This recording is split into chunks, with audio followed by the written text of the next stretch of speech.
तो आज हम बात करेंगे सुमिरनी के मनके की। देखिए, ये सिर्फ कुछ निबंध नहीं है।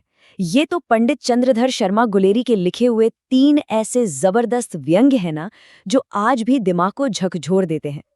तो चलिए, आज इन्हीं में जरा गहराई से उतरते हैं। तो हम करने क्या वाले हैं? सबसे पहले तो हम मिलेंगे उस शानदार दिमाग से जिसने ये सब लिखा।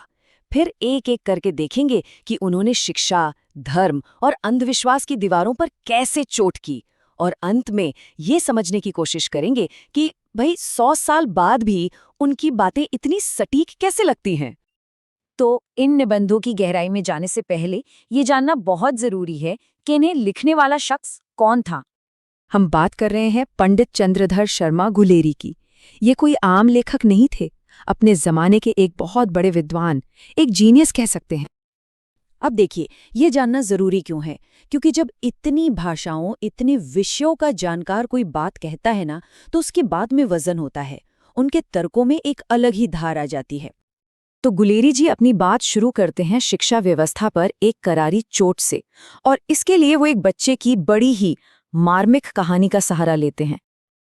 जरा सोचिए, एक स्कूल का एनुअल फंक्शन है और वहां एक 8 साल के बच्चे को किसी नुमाइश की चीज की तरह खड़ा कर दिया गया है।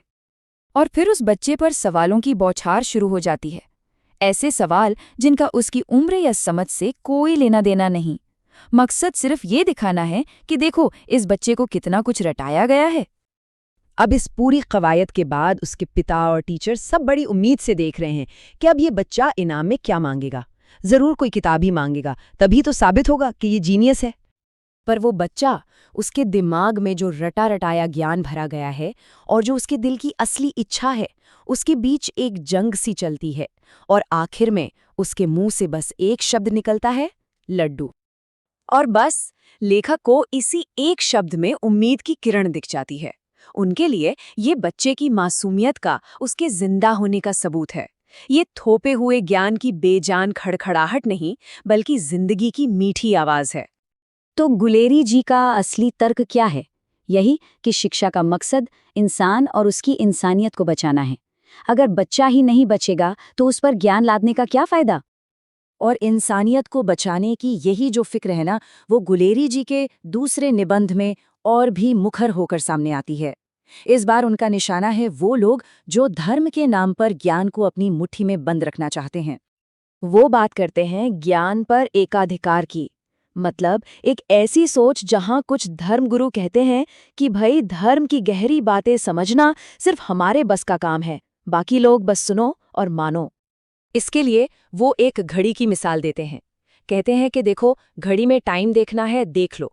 ये भी सीख लो कि टाइम देखते कैसे हैं। लेकिन उसे खोलने की, उसके पुर्जे समझने की, उसे ठीक करने की कोशिश मत करना। वो काम तो सिर्फ घड़ी साज का है। पर गुलेरी जी भी कमाल के थे। वो इसी मिसाल को पकड़कर उल्टा उन पे ही दाग देते हैं।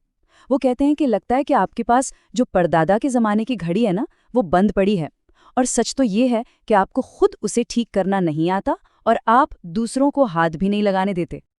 और फिर वो एक ऐसा सवाल पूछते हैं जो सोचने पर मजबूर कर देता है कि भाई, अगर आस पड़ोस की सारी घड़ियां दोपहर बता रही हों और तुम्हारी घड़ी में आधी रात हो, तो क्या उसे खोलकर देखने का भी हक नहीं कि कौन सा पुर्जा ढीला है? मतलब साफ है, जब कोई मान्यता या परंपरा वक्त के साथ बेमेल हो जाए तो सवाल तो उठेगा ही। अब आते हैं तीसरे और आखिरी हिस्से पर। यहाँ गुलेरी जी अंधविश्वास पर अपनी कलम चलाते हैं और एक बार फिर उनका अंदाज वही है, चुटीला लेकिन बहुत गहरा। वो एक बहुत पुरानी वैदिक रस्म का जिक्र करते हैं। इसमें शादी के वक्त लड़की के सामने अलग अलग जगहों से लाए गए मिट्टी के ढेले रखे जाते थे, और वो जो भी ढेला चुनती, उसी से उसकी और उसकी संतान का भविष्य तय होता था। अब यहाँ गुलेरी जी एक जबरदस्त तुलना करते हैं। वो कहते हैं कि हम इस पुरानी रस्म को तो अंधविश्वास कहकर हंस देते हैं, लेकिन आज के ज़माने में जब हम लाखों करोड़ों मील दूर बैठे ग्रहों की चाल से अपना भविष्य तय करवाते हैं, तो क्या वो इससे अलग है? एक ढेला तो फिर भी सामने दिखता है, उसे छू सकते हैं। और अपनी बात को वजन देने के लिए वो वात्स्यायन का एक सूत्र इस्तेमाल करते हैं। आज का कबूतर अच्छा है, कल के मोर से। मतलब जो चीज सामने है, हकीकत है, वो कल के किसी बड़े अनजाने वादे से कहीं बेहतर है। तो अब सवाल ये उठता है कि इन तीनों अलग-अलग निबंधों को एक साथ जोड़ने वाला धागा क्या है? वो कौन सी एक बात है जो गुलेरी जी बार-बार कह रहे हैं? देखिए, तीनों में एक ही आवाज है। पहले निबंध में वो रटन शिक्षा के खिलाफ है, जो बच्चे की मासूमियत छीन लेती है। दूसरे में वो ज्ञान पर कुछ लोगों के एकाधिकार को चुनौती देते हैं, और तीसरे में वो अंधविश्वास पर तर्क को तरजीह देते हैं। कुल मिलाकर वो हर उस बनावटी सिस्टम के खिलाफ है जो इंसान की सोचने की आज़ादी और उसके कुदरती स्वभाव को दबाता है। और यही बात गुलेरी जी को आज भी इतना प्रासंगिक बनाती है।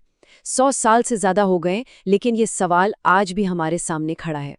हमें खुद से पूछना होगा कि आज के दौर में हमारी अपनी बंद घड़ियां और हमारे अपने मिट्टी के ढेले क्या हैं। वो कौन सी बातें हैं, वो कौन से सिस्टम हैं जिन पर हम आंख मूंद कर यकीन कर लेते हैं और सवाल करने से डरते हैं।